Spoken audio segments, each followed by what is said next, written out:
사람들은 기본적으로 남에게 판단받는 것을 별로 좋아하지 않습니다. 그래서 내가 아무리 잘못했어도 남이 이렇다 저렇다 말하면 굉장히 기분이 나쁜 것 같습니다.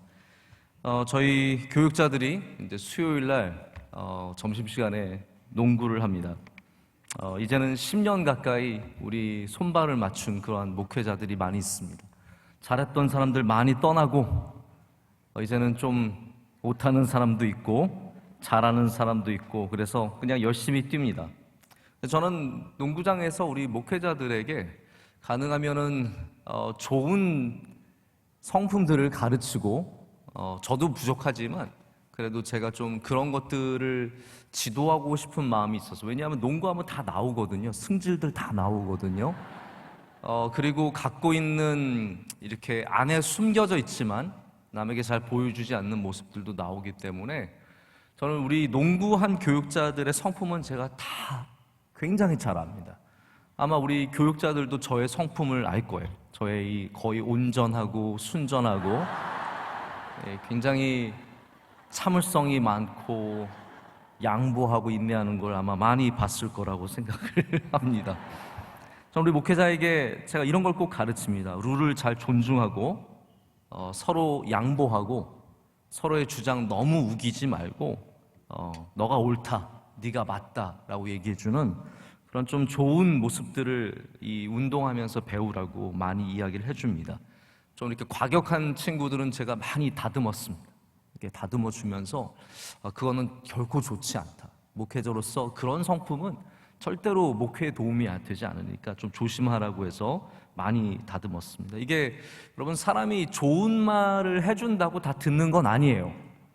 또 제가 함부로 가르쳐서도 안 돼요. 저도 웬만하면 말을 안 합니다. 웬만하면 말을 안 하지만 제가 정말 사랑하는 마음이 있고 잘 되기를 바라는 마음이 있으면 조금씩은 얘기해 줄 수밖에 없습니다. 아주 미니멈으로, 그것도 아주 조심스럽게. 여러분 오해하지 마세요. 제가 뭐 담임 목회자로 거기서 야, 너 그렇게 하지 말고 이런 말 절대로 하지 않습니다. 굉장히 조심스럽게 접근을 합니다. 제가 미국에서 농구할 때는요, 교회가 주최돼서 하는 농구 게임들이, 토너먼트들이 있습니다. 그럼 거기 가면 저희 신학교 때도 마찬가지인데 꼭 모여서 먼저 기도하고 시작합니다. 농구하기 전에 기도하는 거 상상이 가십니까? 건장한 남자들이 모여가지고 손을 곱게 모으고 다 같이 기도를 합니다. 하나님, 이 경기 가운데 함께 해주셔서 아무도 다치지 않게 해주시고 또 서로 좋은 성품으로 아름다운 경기를 할 수 있도록 해달라고 저희가 기도를 하고 그렇게 공을 들고 뜁니다. 근데 하다 보면 이제 상대방이 반칙을 할 때도 있고 욱하죠. 또 때로는 이 규칙들이, 지켜야 하는 규칙들이 있는데 그것을 어기면서 그냥 넘어갈 때가 있습니다. 이렇게 농구는 아시겠지만 공을 그냥 들고 뛰면 안 됩니다. 공을 들고 반드시 튕겨야 하고, 드리블이라고 하죠. 그리고 잡으면 패스를 하든지 슛을 쏘든지 정해야 합니다. 또 걸음도 계속 걸으면 안 되고 축이 되는 것이 떨어지면 안 됩니다. 이런 아주 소소한 것들이 있는데 저는 웬만하면 그냥 넘어갑니다. 뭐 그럴 수 있을 거라고 하고 넘어가죠. 그러나 저건 반복해서 너무 축이 띄어진다든지 걸음을 더 걷는다든지 공을 너무 들고 뛴다든지 하면은 어쩔 수 없이 저도 그걸 반칙이라고 불러주게 됩니다. 그러면 상대방은요 항상 억울해합니다. 100이면 100 억울해합니다. 제가 참다가 한 번 불러도 딱 불렀을 때는요 저한테 눈을 부릅뜨고 아니 이런 뭐. 그러다가 이제 한 5초 정도 지나면 정신을 차리고 알았다고 이렇게 해서 넘어가고 그렇게 되거든요. 여러분, 목사도 내가 항상 옳다고 생각을 하고 내가 틀렸을 리가 없다고 생각하면, 남이 지적을 해주면 거기서 굉장한 억울한 마음이 생기는 겁니다. 근본적으로 사람들은 남의 판단을 좋아하지 않는다는 거죠. 욥은 우리가 바라볼 수 있는 가장 뛰어난 믿음의 사람이기도 하지만 동시에 그는 똑같은 사람의 모습을 갖고 있습니다. 친구들의 이야기, 안 그래도 억울한데 그 친구들의 맞는 이야기, 틀린 이야기, 이 모든 것들이 욥에게는 굉장히 억울하게 점점 쌓여가고 있습니다. 그래서 오늘 이 엘리바스가 욥에게 충고해 준 다음에 6장과 7장에는, 저희가 본문 6장은 읽지 않았지만 제가 욥기는 상당히 좀 묶어서 갑니다. 나눠서 할 수도 있겠지만 뭐 제가 자세히 또 이야기를 나눌 수 있겠지만 가능하면 주제별로 가기 위해서 일부러 6장과 7장을 굉장히 많은 내용들을 한꺼번에 가는데, 이 안에는 욥의 억울한 마음, 속상한 마음, 그게 여러분 억울한 마음과 속상한 마음이 조금 더 커지면 뭐가 됩니까? 여러분 억울한 다음에 그냥 끝나세요? 아니, 억울하면 그 다음에 뭐가 생기냐면 분노가 생깁니다. 억울하고 속상한 마음이 욥에게 분노가 되어서 그 다음에는 친구들을 향한 분노, 아니 그보다 그 전에는 뭐냐면 자기 자신을 향한 아픔에 대한 분노가 있어요. 내가 이렇게 힘들고 내가 이렇게 고통스럽고 아픈 것에 대한 굉장한 억울함을 통한 분노가 형성이 되어 있고, 친구들에게 분노하게 되고, 더 나아가서는 하나님께도 굉장히 분노해서 하나님께 자신의 아픔을, 자신의 억울함을 토로하는 장면들이 나오게 되는 거죠. 그래서 오늘 이 욥의 이야기를 통해서 우리는 우리 사람이 갖는 그 분노의 모습들이 어떤 것인지 한번 살펴봐야 되고, 이 어떻게 보면 진행되는 과정을 좀 끊을 줄 알아야 됩니다. 이게 어떤 말씀이냐면요, 우리 모든 인간은 억울한 것부터 시작을 해서 분노까지 가게 되고 낙심하게 되고 하나님을 원망하게 되고 심지어는 신앙을 버리게 되까지 그렇게 되는 경우도 굉장히 많이 있거든요. 그래서 가장 우리가 조심해야 되는 것은 이게 발전되기 전에 끊을 줄 알아야 된다는 겁니다. 그래서 여러분 안에도 혹시 내가 어려운 일로 인해서 하나님을 향한 분노가 쌓여 있다면 오늘 그것이 해결되시길 축복합니다. 내가 안 된 것으로 인해서 사람들을 향한 원망이 쌓일 수도 있습니다. 아, 저 사람 때문에 안 됐고, 내 부모를 잘못 만나서 안 됐고, 내가 그때 기회를 놓쳐서 안 됐고, 사람을 향한 원망이 쌓여도 오늘 이 시간 그것이 끊어지기를 축복합니다. 그래야 우리는 분노로, 좌절로, 낙심으로, 그리고 불신앙으로 발전할 수 있는 이곳에서 멈출 수 있기 때문이죠. 그래서 다시 말씀드리지만 욥이라고 해서 대단히 남다르지 않습니다. 우리 인간이 갖고 있는 억울함과 아픔에 대한 반응의 구조가 거의 우리와 흡사한 거예요. 그래서 아픔을 괴로워하다가 분노하다가 낙심하다가 원망하고 진행이 되는 겁니다. 데이비드 애킨스라고 하는 학자가 쓴 욥기 주석에는 이런 것에 대한 두 가지 책을 이렇게 소개를 해요. 제가 그 이야기를 잠깐만 드리고 말씀을 이어가겠습니다. 1960년대죠. 벌써 우리가 학문은 항상 새로운 것이 더 발전되어 있기 마련이거든요. 하지만 인간의 모습은 별로 바뀌지 않기 때문에 이런 오래된 책에도 굉장히 진실된 게 남아있을 수 있어요. 1960년대에 엘리자베스 쿠블러 로스라고 하는 박사가 시카고 의대에서 죽음을 앞두고 있는 사람들을 연구했습니다. 죽음을 앞두고 있는 사람, 병으로 인해서 말기암 환자들.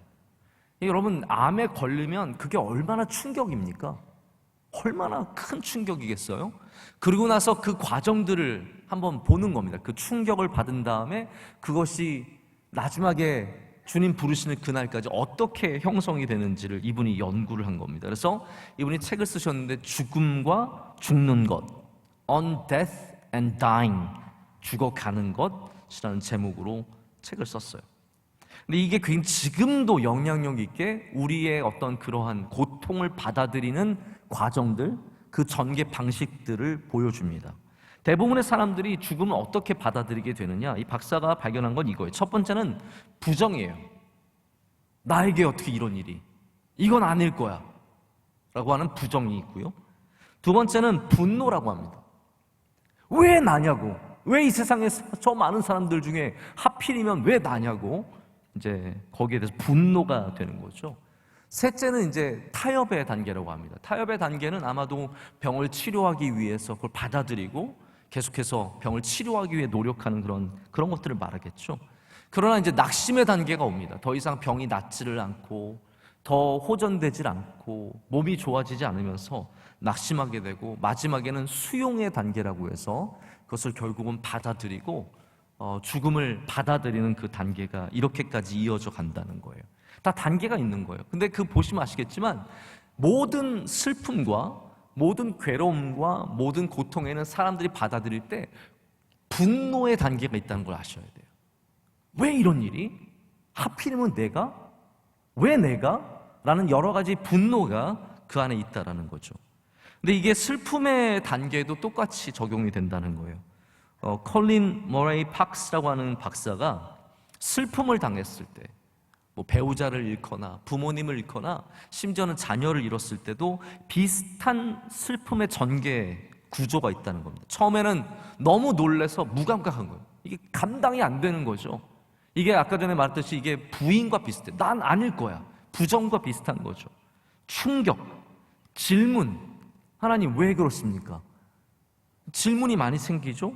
낙심하고 분노하고, 그리고 궁극적으로는 결단. 그래, 이겨내자, 넘어서자 라고 하는 결단의 단계까지 나간다고 얘기를 합니다. 여러분, 이런 단계의 논리를 우리가 적용을 해본다면 욥의 실망은 자신의 아픔을 먼저 향하게 됩니다. 욥은 자신의 아픔이 감당이 안 돼요. 너무너무 힘들고, 몸이 힘들고 마음이 힘들고 괴로운 것이죠. 영혼이 힘든 거. 오늘 말씀 보시면 아시겠지만 6장과 7장을 사실 다 읽어야 이게 전체적으로 이해가 되실 텐데, 욥은 마음이 굉장히, 그 심령이 상해 있어요. 좀 이따 설명을 드리겠지만 하나님께서 자기의 독화살을 쏴서 자기의 영혼이 독에 물들었다고 생각할 정도로 굉장히 아파하고 힘들어합니다. 그런데 이게 어떻게 진행이 됩니까? 곧바로 그 분노가 그 친구들을 향하게 되는 거예요. 그 가까운 사람들을 향하게 되고 결과적으로는 하나님을 향해서 자신의 분노를 표출하게 됩니다.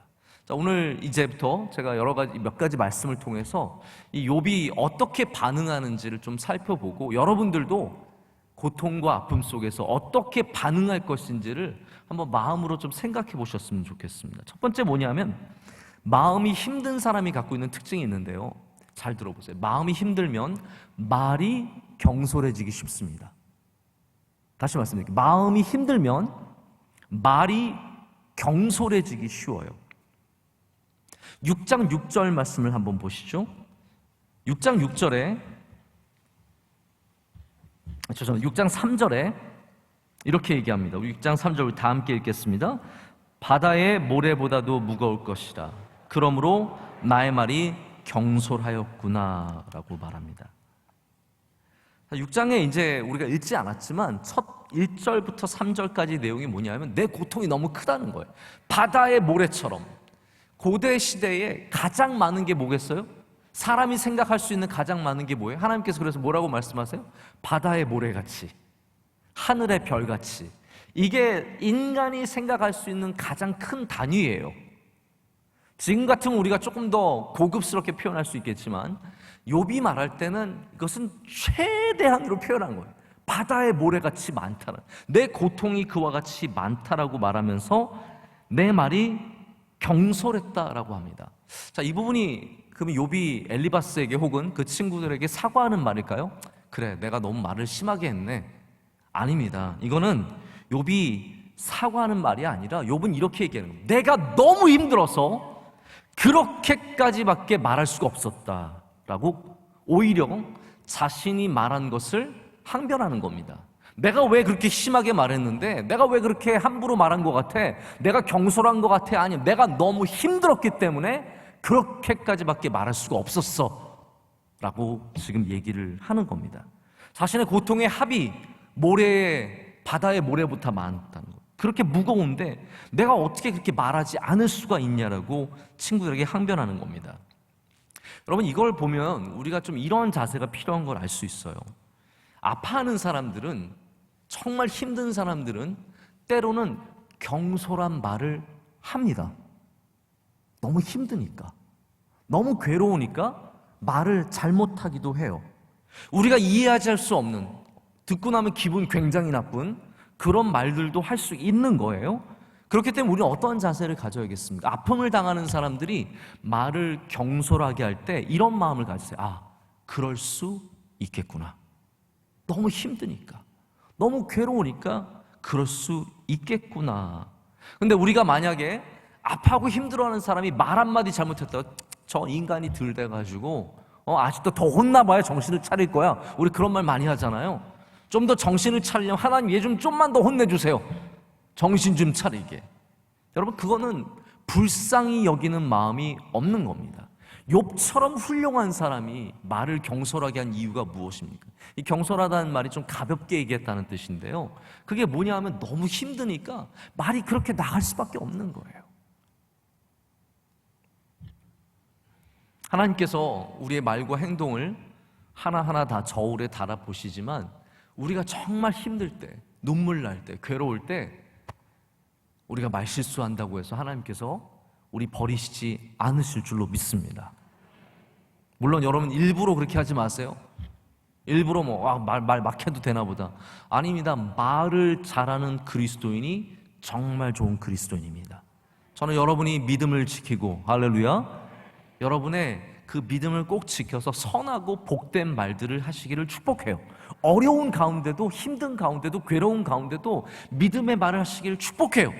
그러나 너무 힘들어서 말이 잘못 나왔을 때, 그럴 수 있잖아요. 말이 잘못 나올 수 있잖아요. 그럴 때 그것을 용서해 줄 수 있는 마음과 내가 그것을 또한 받아들일 수 있는 마음이 있어야 된다는 거죠. 우리 흔한 거짓말, 사람들이 하는 흔한 거짓말, 그게 랭킹이 있대요. 어떤 게 제일 많이 흔한 거짓말 같으세요? 12위는 이거래요. 12위가 우리 중에서 가장 많이 하는 거짓말 12위는 내가 너한테만 말하는 거니까 너만 알고 있어. 요거 12위. 12제자 들었습니다. 9위는 음주운전자들이 하는 말이에요. 저 딱 한 잔만 마셨어요. 이게 항상 거짓말이라는 거죠. 이제 우리가 많이 흔히들 하는 말이죠. 이거는 정말 여러분도 다 들어보셨을 텐데, 우리 어르신들이 내가 빨리 죽어야지. 이게 5위래요. 절대로 그런 마음 없으신데 그렇게 말씀하신다는 거죠. 이제부터 경쟁이 치열해집니다.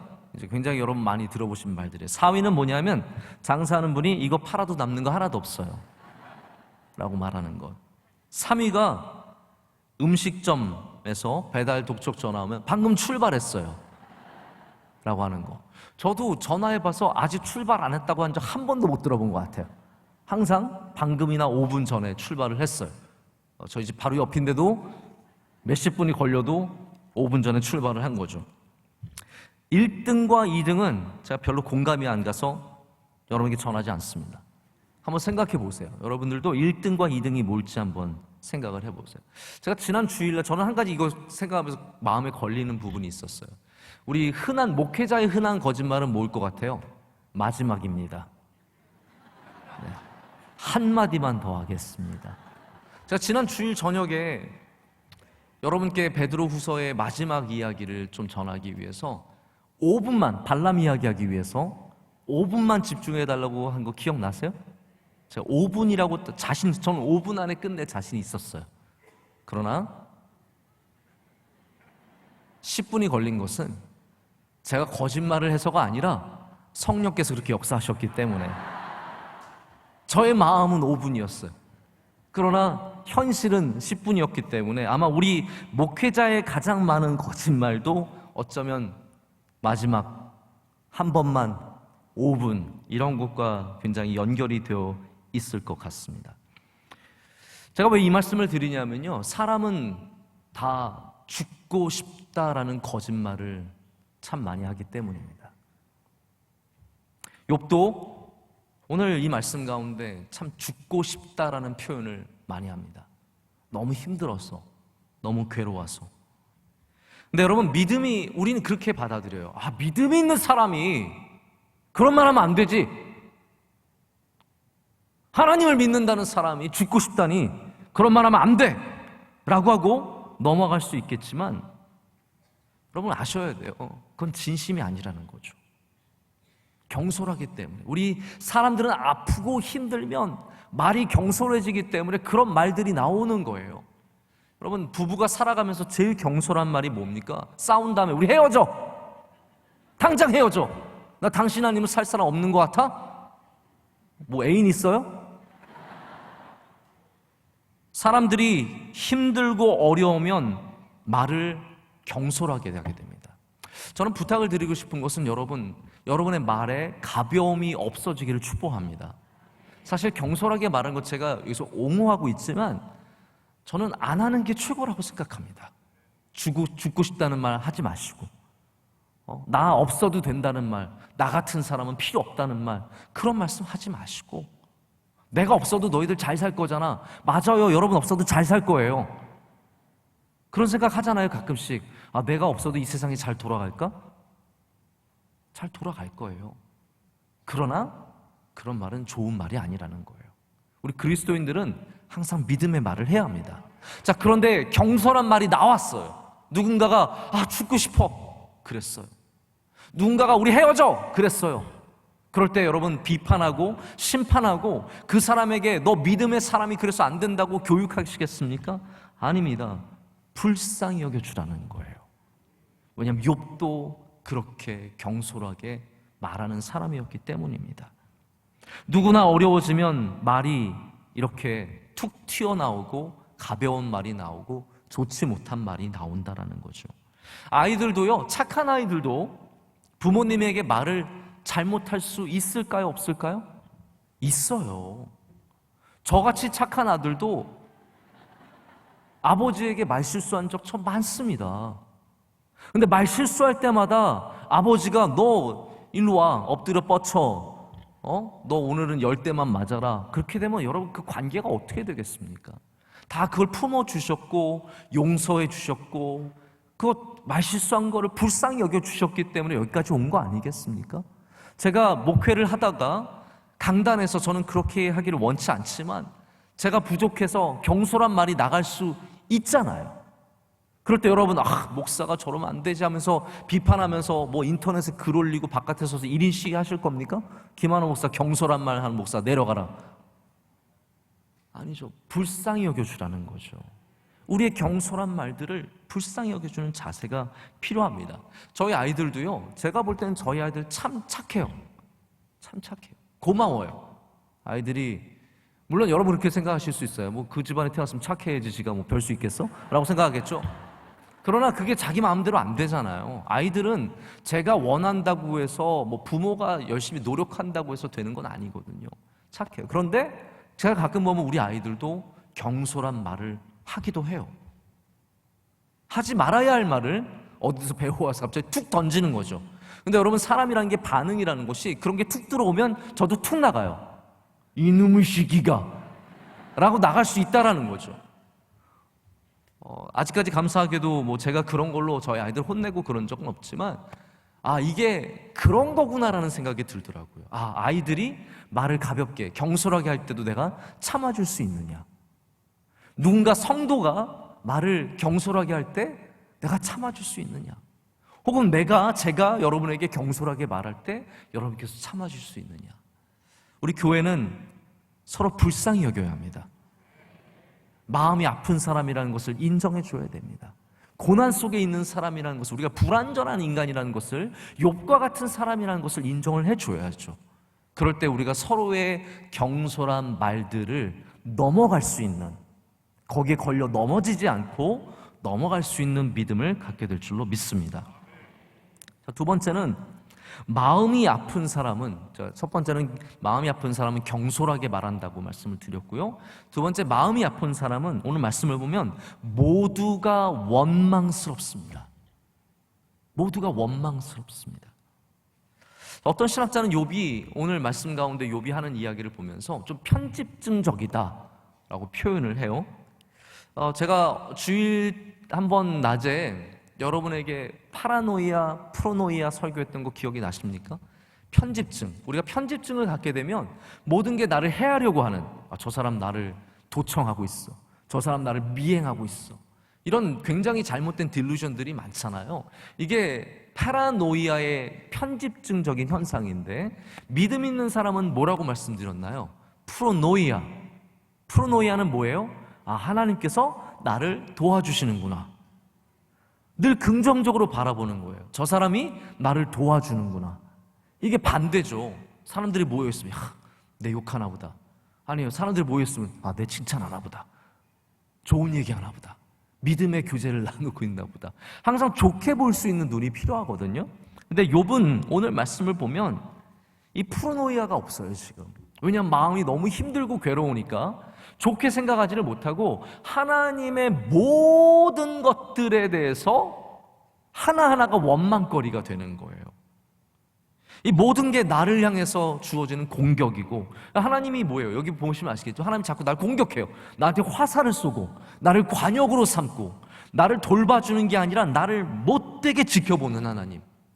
지금 욥의 마음이 굉장히 망가져 있다는 것을 여러분께서 보실 거예요. 여러분, 이게 아픈 사람들이 겪는 공통점 중에 하나입니다.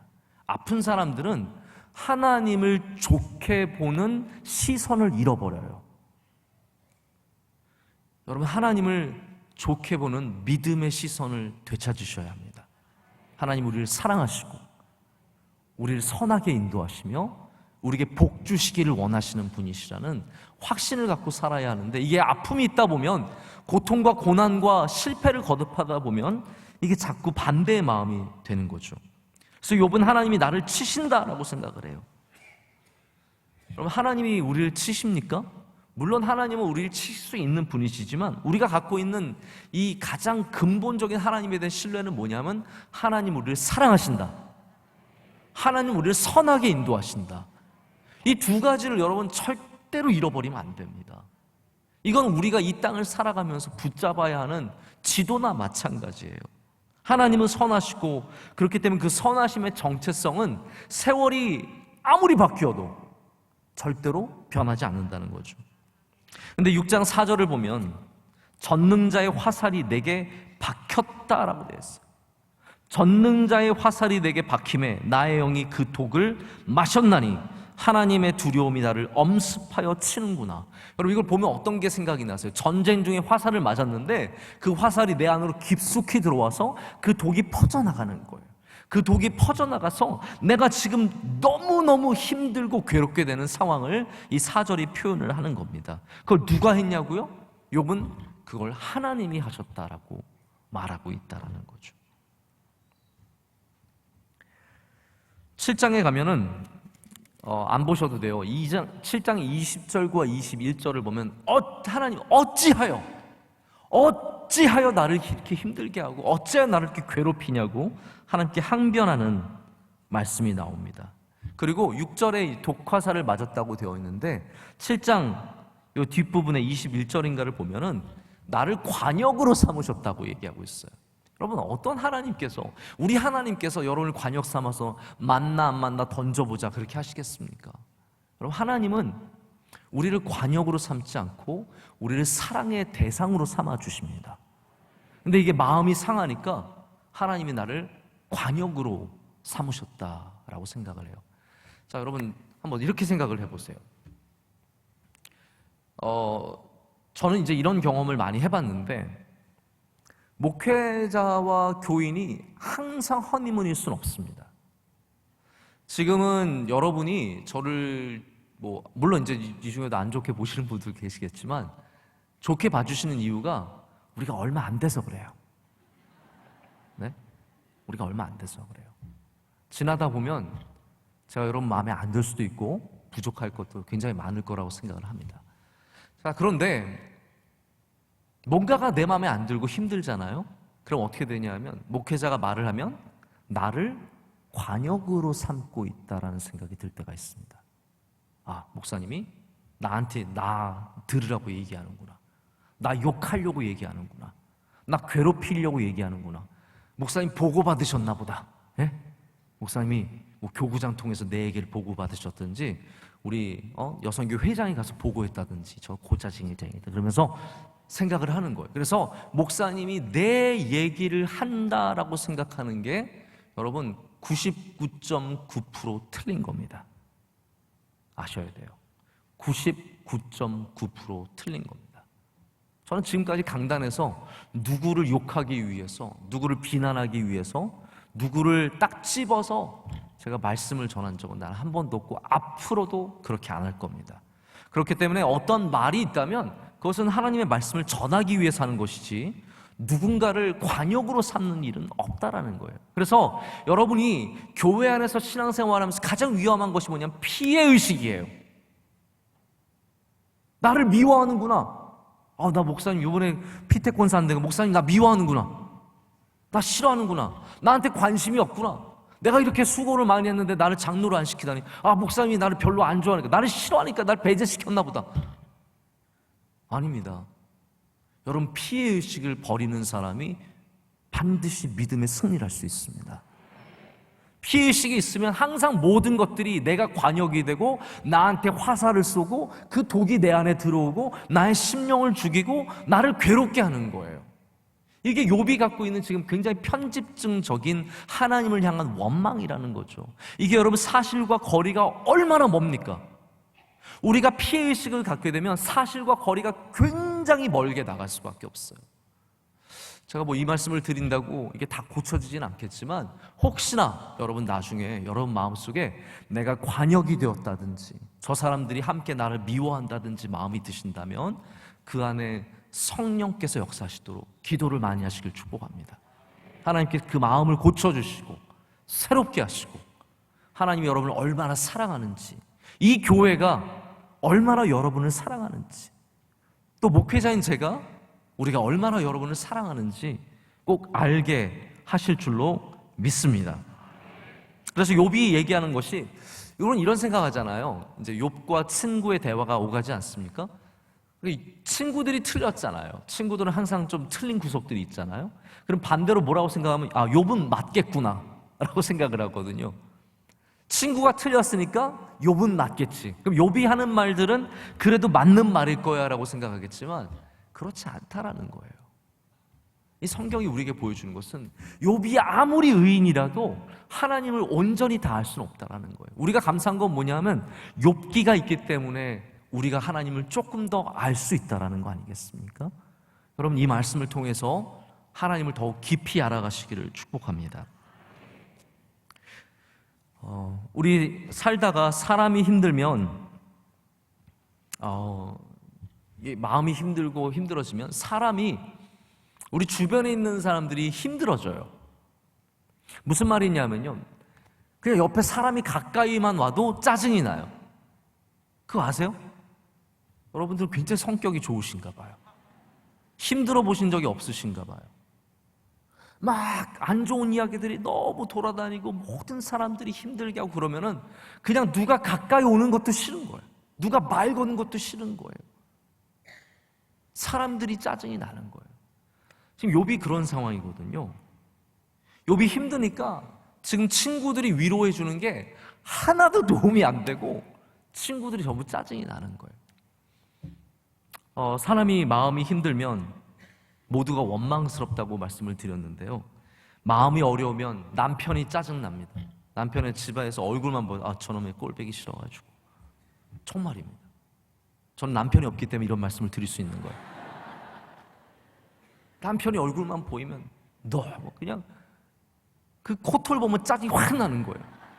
코털 정리 안 하고 다닌다고 생각을 하고, 이빨에 뭐 낀 거 보면 내가 저 사람이랑 내가 평생을 한심하기 그지없고 그냥 답답하고 그냥 그런 거죠. 마음이 힘들면 아내가 짜증이 나요. 말 한마디만 해도 제발 나 말 시키지 말라고, 가만히 좀 놔두라고 그냥 소리를 버럭 질러버리고 맙니다. 아이들이 짜증이 납니다. 엄마 그러면 이놈아 쭉 가만히 있어, 조용히 있으면. 너무 현실감 느껴지죠? 네. 제가 그런다는 게 아니라 아이들이 짜증이 나는. 욥도 지금 말하다 보니까 하나님에 대한 원망도 있지만 이 사람들에 대한 큰 원망, 답답함이 토로가 되는 겁니다. 욥이 지금 하나님께 시험이 단단히 듭니다.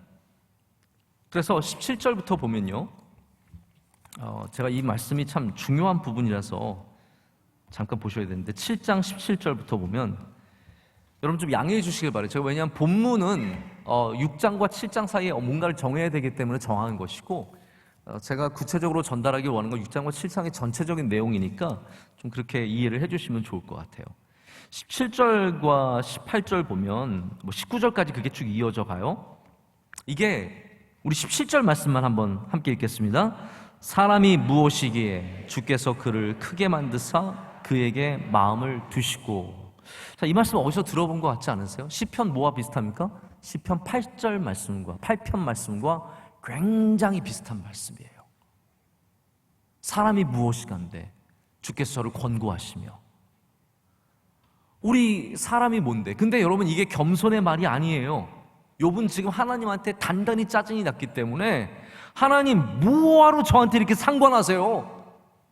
뭐하러 저를 자꾸, 저 아무것도 아닌데 저를 자꾸 찾아오세요? 나 뭐하러 단련하세요? 하나님, 저 훈련받기 싫어요. 저 단련받기 싫어요. 그냥 좀 가만히 좀 내버려 두세요. 눈동자처럼, 여러분, 우리 늘 기도할 때 저도 그런 기도 많이 하는데, 눈동자처럼 지켜 보호하시길, 우리 기도하고, 여러분 기도 아멘 하시잖아요. 하나님이 눈동자처럼 지켜 보호하시면 얼마나 좋습니까? 근데 욥은 지금 짜증이 단단히 나 있으니까, 하나님 저 눈동자처럼 보시지 말라라는 거예요. 제발 저 가까이 좀 오지 마시고 저와 가까이 좀 하지 말아주세요라고 외치는 겁니다. 내가 침을 삼킬 시간조차 나를 혼자 내버려 두시지 않는다고 하면서 차라리 나를 죽여달라라고 결국은 21절에 말하게 되는 겁니다. 이게 여러분, 사람이 마음이 힘들면 이 바닥까지 내려가게 된다는 거예요. 오늘 역시 여러분 중에 하나님께 마음이 좋지 않아서, 하나님 저 좀 가만히 내버려 두세요. 저 정말 이제 힘들어서 못하겠어요. 하나님 저를 차라리 죽여주세요라고 외치시는 분이 계시다면 오늘 회복되는 은혜가 있으시길 축복합니다. 하나님이 여러분을 사랑하십니다. 하나님 여러분 그냥 귀찮게 하시고 싶은 하나님이 아니십니다. 한순간도 눈을 떼지 않고 어떻게 하나 보자, 그렇게 여러분을 일거수일투족을 쫓아다니면서 뭔가 기록하고 재고 여러분 심판하고자 하시는 하나님이 아니시라는 거죠. 하나님은 우리를 사랑하시고, 그래서 우리를 권고하시고 우리를 단련시키시고 주님의 손으로 붙잡아 주시는 줄로 믿습니다.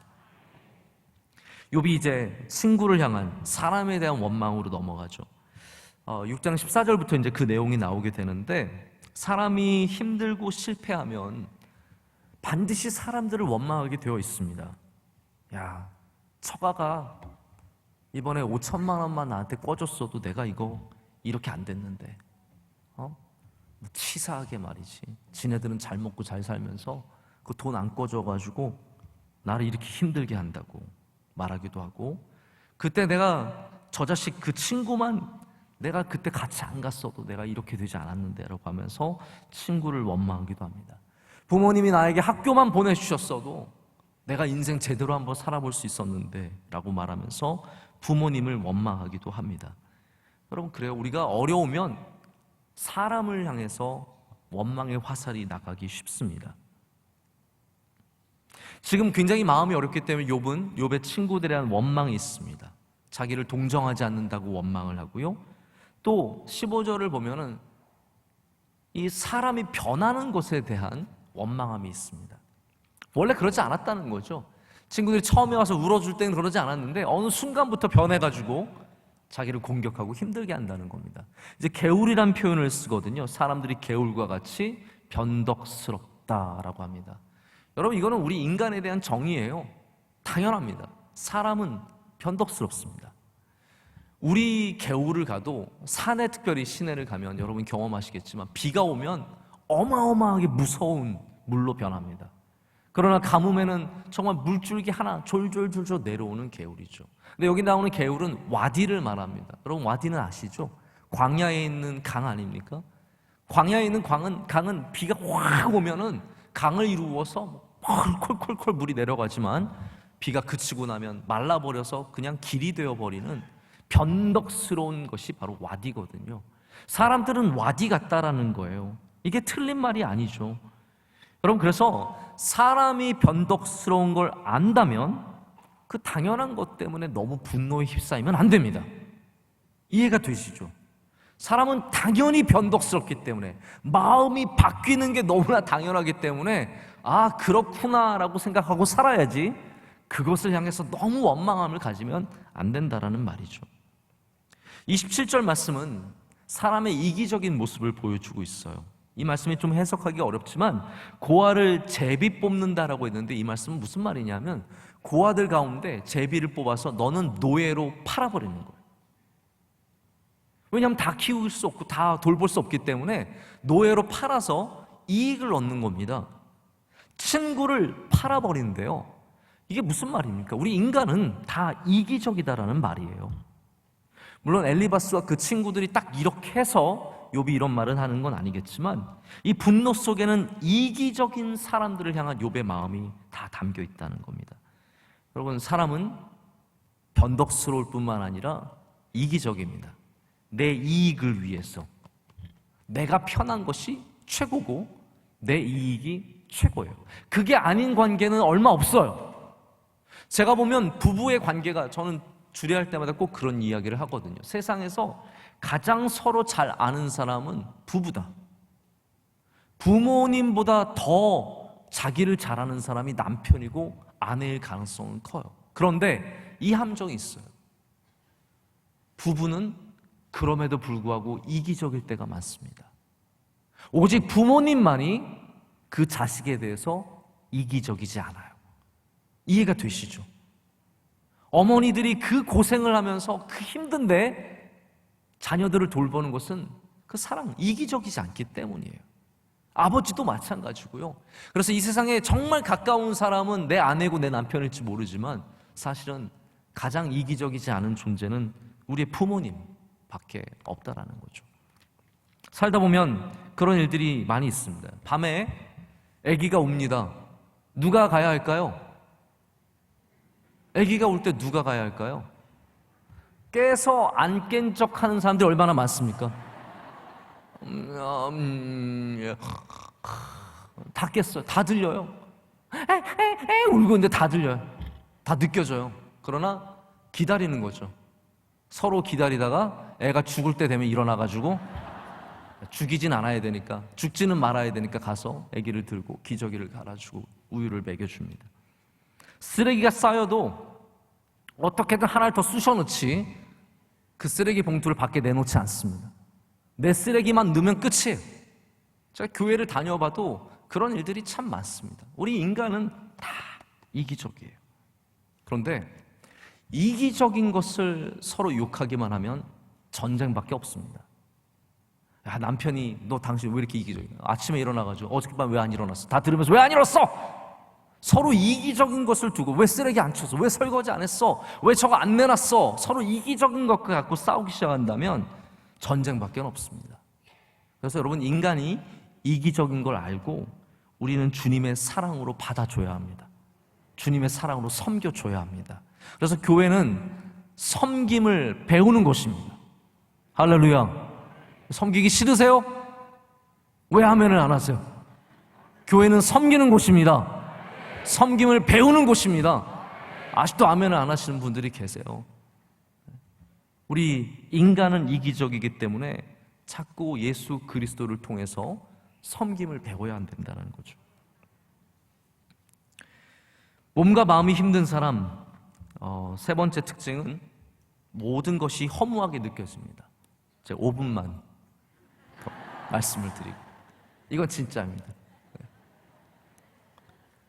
상황이 5분 남았어요. 네, 빨리 시간 가니까 빨리 지금부터 5분 세주세요. 자, 오늘 제목이 되는 7장 6절에 나의 날은 배틀의 북보다 빠르니라 라는 말은